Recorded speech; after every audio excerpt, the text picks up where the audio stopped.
থাকবে। ঢাকা, ময়মনসিংহ, রংপুর ও চট্টগ্রামে মাঝারি এবং রাজশাহীতে তুলনামূলক কম বৃষ্টি হতে পারে। এই সময় ঝড়ো হাওয়া, বজ্রপাত, শিলাবৃষ্টি ও কালবৈশাখী ঝড়ের আশঙ্কা রয়েছে। ঝড়ের গতি ঘন্টায় ৬০ থেকে ৮০ কিলোমিটার পর্যন্ত উঠতে পারে। সাগরও সামান্য উত্তাল থাকতে পারে, তাই সবাইকে সতর্ক থাকার পরামর্শ দেওয়া হয়েছে। এই সময় সারা দেশে রাত ও দিনের তাপমাত্রা সর্বোচ্চ ৫ ডিগ্রি সেলসিয়াস পর্যন্ত কমে যেতে পারে।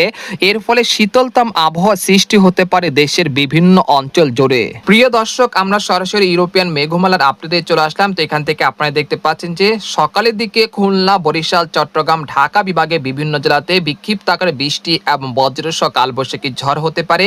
সেই ক্ষেত্রে পিরোজপুর, মাঠবাড়িয়া, খেপুপাড়া, বরিশাল, লালমোহন, মতিরাট, ফরিদগঞ্জ, মাদারীপুর, লোহাগাড়া, খুলনা, সাতক্ষীরা, শ্যামনগর, বাগেরহাট, নোয়াখালী, ফেনী, খাগড়াছড়ি, রাঙ্গামাটি, কুমিল্লা এই অঞ্চলগুলোতে হালকা থেকে মাঝারি ধরনের বৃষ্টি বা বজ্রসহ বৃষ্টিপাত হতে পারে। তারপর দুপুর গড়াতেই দেখা যাচ্ছে যে ঢাকা, খুলনা, বরিশাল, চট্টগ্রাম, ময়মনসিংহ, সিলেট বিভাগে বিভিন্ন জেলাতে বৃষ্টি এবং বজ্রসহ কালবৈশাখী ঝড়ের সতর্কতা রয়েছে।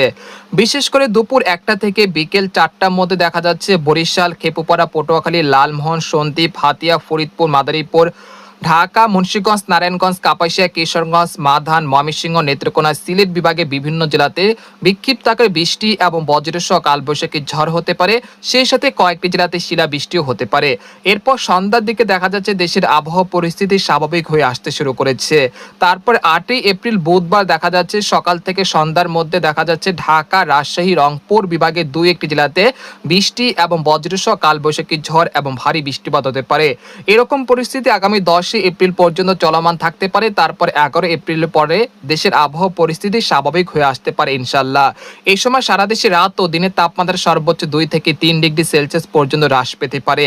পরবর্তী ৭২ ঘন্টায় রংপুর, ময়মনসিংহ, সিলেট, রাজশাহী, ঢাকা, খুলনা, বরিশাল, ভারতের পশ্চিমবঙ্গে বিভিন্ন জেলাতে বৃষ্টি এবং বজ্রসহ কালবৈশাখী ঝড় ও ভারী বৃষ্টি